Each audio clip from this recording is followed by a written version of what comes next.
waktu awal kita sudah mendengar berita bahwa kasus COVID-19 atau dulu kita namanya masih novel coronavirus, kita RSPAD memang sudah berapa kali melakukan simulasi penanggulangan kasus-kasus pandemi.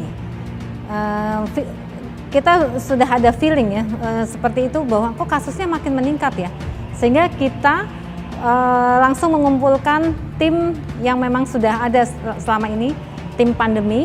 Kemudian kita melakukan simulasi. Kita harus melihat SOP kita, melihat personil kita kalau kejadian ini akan makin meningkat, kita harus siap.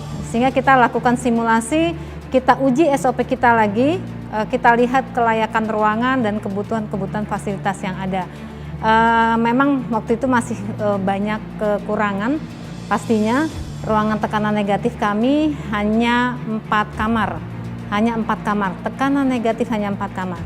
Pada simulasi memang kondisi yang bukan infeksius, kita akan mengevakuasi pasien-pasien yang ada di lantai 2, 3, dan 4 gedung Pavilion Soeharto.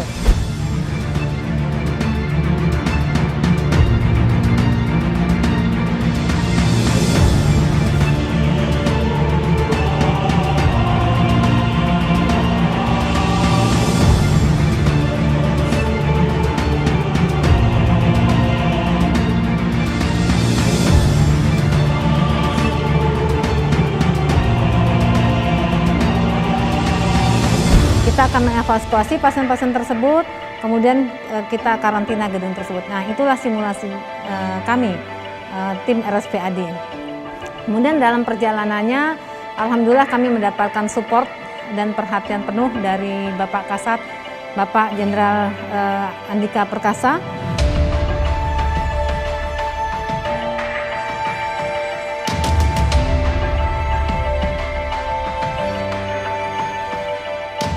Untuk RSPAD sendiri itu, untuk operasional hariannya saja sebenarnya itu sudah cukup sangat mengkhawatirkan.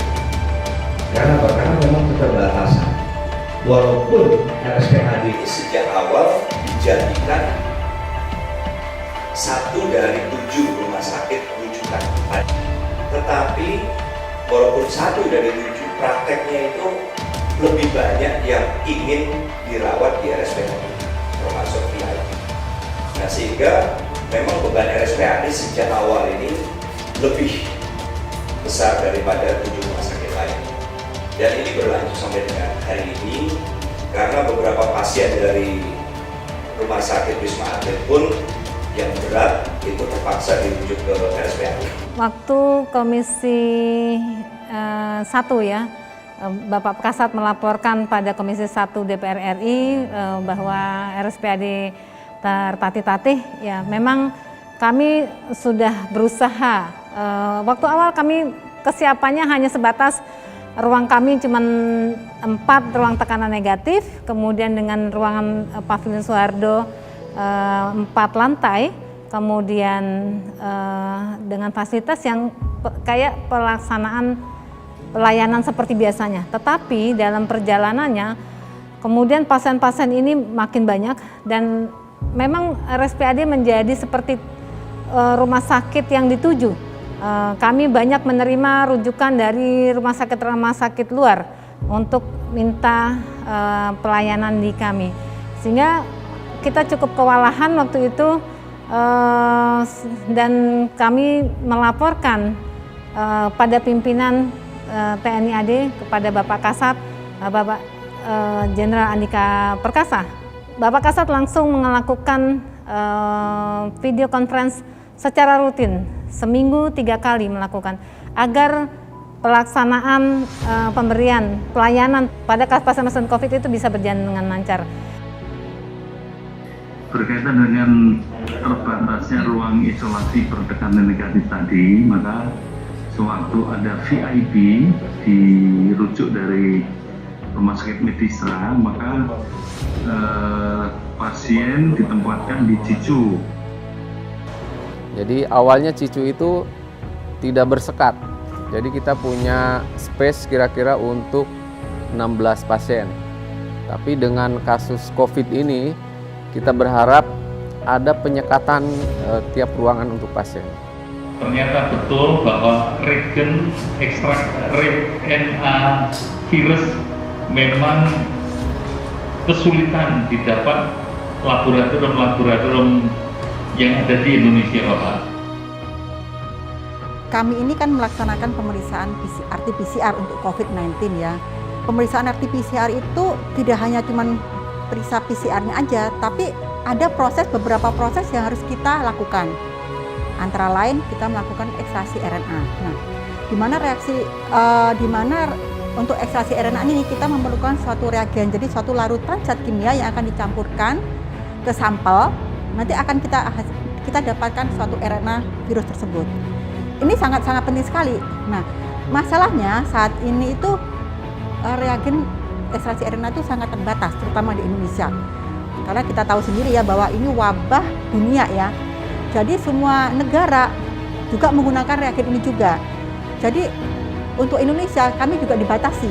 Kami menanyakan ke vendor waktu itu, kenapa saya pesan waktu itu sejumlah tertentu, saya cuma dapat separuhnya aja.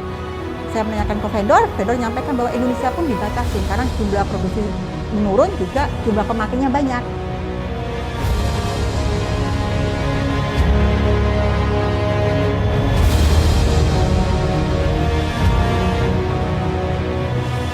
Supaya kami bisa juga membantu, misalnya kesulitan mengeluarkan dari bea cukai atau mungkin kesulitan teknis lainnya yang mungkin mereka tidak bisa mengatasi, sehingga kalau Jumat datang harusnya Sabtu udah bisa.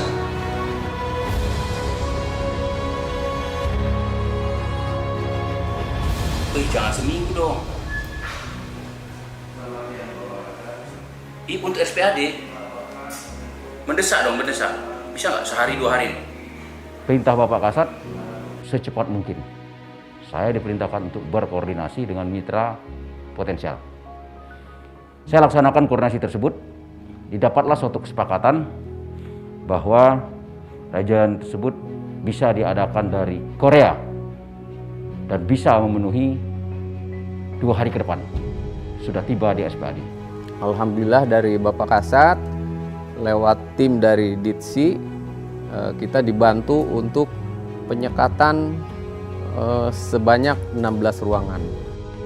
Jadi yang semula dari rekanan itu dikerjakan minimal 1 bulan dengan koordinasi dan di bawah kepemimpinan Bapak Kasat melalui Dirsiat dikomunikasikan sehingga kita memperoleh rekanan yang sanggup untuk mengerjakan selama 1 minggu. Jadi itu semua kan birokrasi yang langsung dipercepat ya, dipercepat. Kalau kami mungkin mengikuti program pasti akan lama, tapi demi pelayanan kepada pasien COVID dan kondisi pandemi seperti ini itu dipercepat semuanya.